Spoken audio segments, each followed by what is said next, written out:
Hoy vamos a hacer un emocionante recorrido por datos científicos de la naturaleza y de la sociedad que podemos explorar a partir de la profecía de Isaías 40 del 12 al 31. Así que les animo a tener mucho entusiasmo en esta porción de la escritura y descubrir el asombroso final. Vamos a ver. Vivimos en un planeta que tiene al menos 5 océanos principales: el Pacífico, el Atlántico, el Índico, el Ártico y el Antártico o Austral. Y tenemos al menos 66 mares reconocidos, como el Caribe, el Mediterráneo, el Báltico y el Rojo. Muchos dicen que en lugar de llamarse planeta Tierra, nuestro planeta debería llamarse planeta Agua, porque esta enorme cantidad y variedad de agua es visible desde el espacio, porque el 71% de nuestro planeta está cubierto por agua. Eso es más o menos 1.386 millones de kilómetros cúbicos de agua, de los cuales solo el 3% es agua dulce y 0.003% es apto para el consumo humano, o sea, 123 billones de litros. Por otro lado, nuestra atmósfera tiene 10.000 kilómetros de altura y el ojo humano solo puede ver 12 kilómetros del ancho del cielo, aunque el cielo más allá del cielo, o sea, el espacio, mide 93.000 millones de años luz de diámetro. Nuestro planeta pesa casi 6.000 trillones de toneladas. La Tierra tiene 1.187 montañas importantes como el Everest, que mide 8.849 metros de altura, el Aconcagua, el Denali y muchas otras más. Y ya contando los cerros pequeños, la Tierra tiene millones de elevaciones. Y sin tener todos estos datos específicos, a la pura observación de su conocimiento primitivo, pero bajo una visión profética, el profeta Isaías pregunta en el capítulo 40, 12 y 26. ¿Quién ha sostenido los océanos en la mano? ¿Quién ha medido los cielos en los dedos? ¿Quién sabe cuánto pesa la tierra o ha pesado los montes y las colinas en una balanza? Y por supuesto que para él la respuesta es Dios. Levanten la mirada a los cielos. ¿Quién creó todas las estrellas? Él las hace salir como un ejército, una tras otra, y llama a cada una por su nombre. A causa de su gran poder y su incomparable fuerza, no se pierde ni una de ellas. Pero considerando las mediciones de la ciencia moderna, si volvemos a considerar las preguntas de Isaías y sus respuestas, las respuestas que tenemos hoy día, volvemos a responder solo Dios puede hacerlo. Y la respuesta, lejos de importar menos, nos sorprende mucho más. Solo Dios puede estar por encima de toda esa naturaleza física observable. Y el profeta continúa preguntándose cosas en el capítulo 40, versículos 13 y 14. ¿Quién puede dar consejos al Espíritu del Señor? ¿Quién sabe lo suficiente para aconsejarlo o instruirlo? ¿Acaso el Señor alguna vez ha necesitado el consejo de alguien? ¿Necesita que se le instruya sobre lo que es bueno? ¿Le enseñó alguien al Señor lo que es correcto o le mostró la senda de la justicia? Y en el capítulo 40, versículos 18 al 20 dice: ¿con quién podemos comparar a Dios?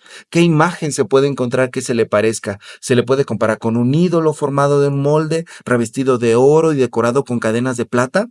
Y si la gente es demasiado pobre para eso, al menos escogen una madera que no se pudre y un artesano habilidoso para que talle una imagen que no se caiga. Y por hacer un resumen sumamente reduccionista, de esto que está hablando Isaías, hablamos de las categorías de conocimiento del ser humano. Han existido distintas filosofías: filosofía griega como el platonismo, el aristotelismo, filosofías orientales como el confucianismo, el taoísmo, la escolástica con Tomás de Aquino, Agustín de Hipona, filosofías islámicas como los Averroes o Avicena, el racionalismo como Descartes o Spinoza, el empirismo como Locke o Hume, el existencialismo como Sartre y Kierkegaard, o filosofías políticas como el feminismo, el anarquismo y las posturas de las ciencias sociales de hoy, el estructuralismo, el posmodernismo, etc. Y al igual podríamos hablar de que hay por lo menos 7 posturas religiosas grandes en la actualidad: el ateísmo, el agnosticismo, las religiones tradicionales como las africanas o las amerindias, el budismo, el hinduismo, el islam y el cristianismo. Y dentro de esas hay diversas variantes, lo que hace que existan más de 4.300 religiones actualmente, así como hay miles de filosofías activas que se mezclan y entremezclan como organismos vivos, dando como resultado una gama infinita de posibilidades, todos buscando entender la complejidad de la existencia, la moralidad, la política, la sociedad, la cultura, la civilización, la humanidad y lo divino. Y aunque hay miles de respuestas disponibles, la pregunta de Isaías sigue en el aire. ¿Quién puede darle consejo o enseñarle algo a Dios? Y el profeta sigue diciendo en el capítulo 40, versículos 15 y 23 y 24. No, porque todas las naciones del mundo no son más que un grano de arena en el desierto, no son más que una capa de polvo sobre la balanza. Él levanta al mundo entero como si fuera un grano de arena. Él juzga a los poderosos del mundo y los reduce a nada. Apenas comienzan, recién están echando raíces, cuando Él sopla sobre ellos y se marchitan. Se los lleva el viento como a la paja. A lo largo de la historia, la humanidad se ha organizado en sistemas tribales y clanes basados en lazos familiares o grupos de supervivencia, en teocracias basadas en leyes sagradas, en monarquías basados en un rey o una reina de forma hereditaria, en imperios basados en el expansionismo de una civilización como el Imperio Romano, en repúblicas basadas en leyes, en la participación ciudadana y en la ausencia de un rey, en socialismos basados en el control estatal o colectivo de los medios de producción para buscar la igualdad, en dictaduras basadas en la concentración del poder en una sola persona o un solo partido y la represión de la oposición, en anarquismos basados en el rechazo a la autoridad centralizada y en la búsqueda de sociedades sin gobierno, o en democracias como las que vivimos actualmente o tratamos de vivir actualmente, basadas en elecciones populares, derechos humanos y división de poderes. O también hay sistemas híbridos modernos que combinan elementos democráticos con autoritarismo. Y sin embargo, dice el profeta Isaías, por más complejos que sean esos sistemas, Dios los reduce a nada, porque su gobierno es infinitamente superior, es eterno, es imperecedero, es perfecto, de modo que consigue todos los bienes y erradica todos los malestares sociales. Y el profeta agrega a todos estos razonamientos profundos lo dicho en el capítulo 40, versículos 16 y 22. Toda la madera de los bosques del Líbano y todos los animales del Líbano no serían suficientes para presentar una ofrenda quemada digna de nuestro Dios. Dios se sienta sobre el círculo de la tierra, la gente que hay abajo le parecen saltamontes, Él despliega los cielos como una cortina y hace con ellos su carpa. Vean lo que está diciendo Isaías. Hoy sabemos que se estima que existen alrededor de 8.7 millones de especies animales en total, de las cuales el humano ha podido clasificar casi 1.2 millones de esas especies. La mayoría, un 80%, son insectos, moluscos y crustáceos, y solo menos del 5% son mamíferos, aves, reptiles, anfibios y peces. Y asimismo, hemos podido observar 390.000 especies de plantas, de las cuales 300.000 se han clasificado, siendo las principales categorías plantas con flores, 60.000 especies de árboles, 25.000 especies de musgos y helechos, y toda junta, la biodiversidad refleja el poder de nuestro Creador. Toda junta sería insuficiente para alabarle. Isaías, desde su conocimiento limitado, pero en su asombrosa visión del Espíritu Santo, se plantea la grandeza de Dios en estos términos, a los que si les aplicamos los conocimientos científicos de hoy, podemos llegar a asombrosas dimensiones de esta profecía contenida en estos versículos como jamás antes la humanidad pudo haberlo observado. Y resumiendo los cuestionamientos o las conclusiones de Isaías, decimos como él: Dios está por encima de las fuerzas naturales, de los cuerpos celestes. Dios está por encima de todo el pensamiento filosófico, religioso de la humanidad. Dios está por encima de todas las formas de gobierno y organización social de los seres humanos. Dios está por encima de toda la biodiversidad. Y por eso el profeta concluye con una pregunta retórica que es una afirmación en el versículo 25 del capítulo 40. ¿Con quién me compararán?, dice Dios. ¿Quién es igual a mí?, pregunta el santo. Ante un Dios así de gigantesco, solo quedaría temer, humillarse, temblar de miedo, huir despavorido ante tal nivel de poder infinito y santidad.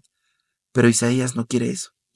Y lo demuestra en los versículos siguientes, en los 27 al 31. Oh Jacob, ¿cómo puedes decir que el Señor no ve tus dificultades? Oh Israel, ¿cómo puedes decir que Dios no toma en cuenta tus derechos? ¿Acaso nunca has oído?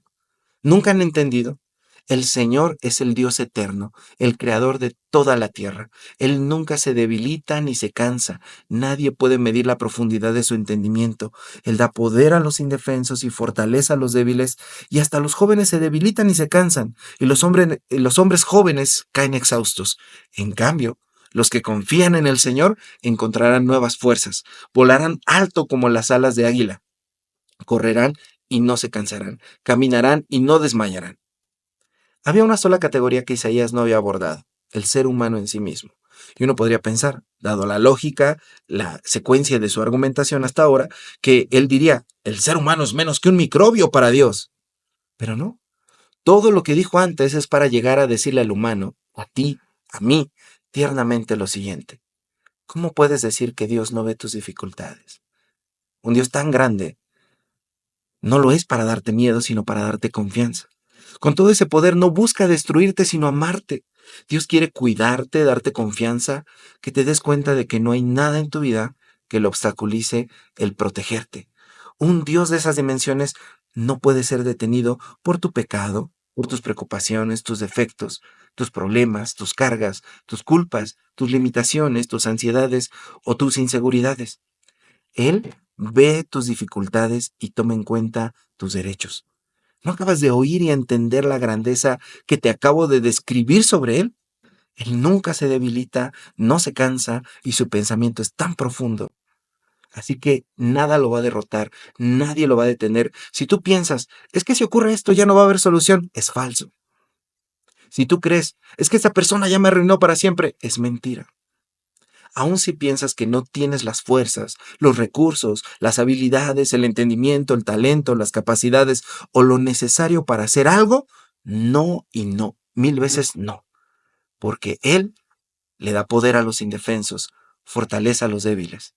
¿Tú crees que porque la gente adinerada o poderosa tiene recursos, por eso puede hacer las cosas? No. Ve, dice Isaías, hasta los jóvenes se debilitan, se cansan, los hombres fuertes caen algún día, pero Dios jamás. Y es más, los que confían en Él tampoco caen, se levantan como águilas volando alto y se encuentran nuevas fuerzas. Las águilas tienen un ciclo que dura medio año, donde van mudando gradualmente las plumas hasta tener un nuevo plumaje y renuevan su pico constantemente a lo largo de toda su vida. Las águilas motivan a sus crías a salir del nido dejándolas de llevar comida y las acercan al borde del nido para que ejerciten sus alas, de modo que entre los 8 y 12 semanas aprenden a volar. Y si caen, los padres las alimentan en su recuperación, hasta que son fuertes y pueden volar y cazar por sí mismas. Ahora lee de nuevo el versículo 31. Los que confían en Dios encuentran nuevas fuerzas.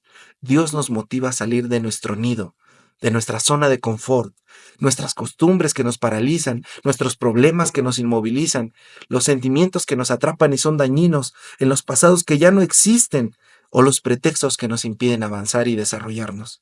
Dios nos orilla a buscar crecer por nosotros mismos, nos motiva a desarrollarnos, nos hace volar y si caemos, nos alimenta, nos cuida, de modo que no nos quedemos allí para siempre.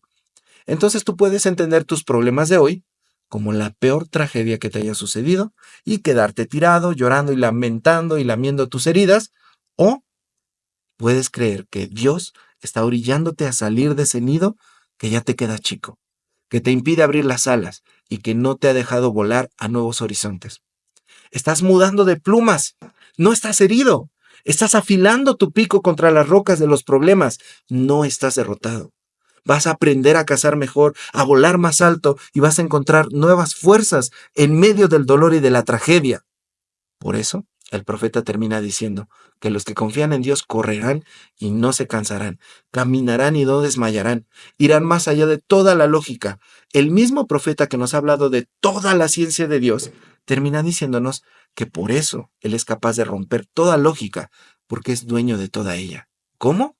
Al darte una renovación de vida, más allá de donde tú creías que eras capaz de llegar y levantándote de donde nadie creería que podrías hacerlo. Es hora de intentarlo. Confía en el Dios majestuoso de la creación, de la sabiduría, del gobierno, de la biodiversidad. Vuela. Confía en el Señor tu Dios y despliega tus alas. Amén. Te invito a que podamos orar. Amado Señor, gracias. Gracias porque tu inmensa capacidad y en tu glorioso ser, Señor, tú no te olvidas de nosotros. Y mira, Señor, a lo pequeño de nuestra condición, no para intimidarnos, sino para amarnos. Te ruego, Señor, que quien esté escuchando hoy esta reflexión pueda sentirse protegido por ti, pueda sentirse abrazado por ti y reciba de tu Espíritu Santo, Señor, lo que necesita. Bendícelo, Señor, bendícela, Señor, y permítele, Padre Celestial, volar, más allá de lo que se imaginó y que sean sanadas sus heridas para salir más allá de donde ha estado hasta el día de hoy. Sácalo del dolor, de la desesperación, de la enfermedad, de los problemas, de las limitantes y llévalo a volar, Padre, con las alas que tú le has dado, en el nombre poderoso de Jesús. Amén. Que Dios te bendiga.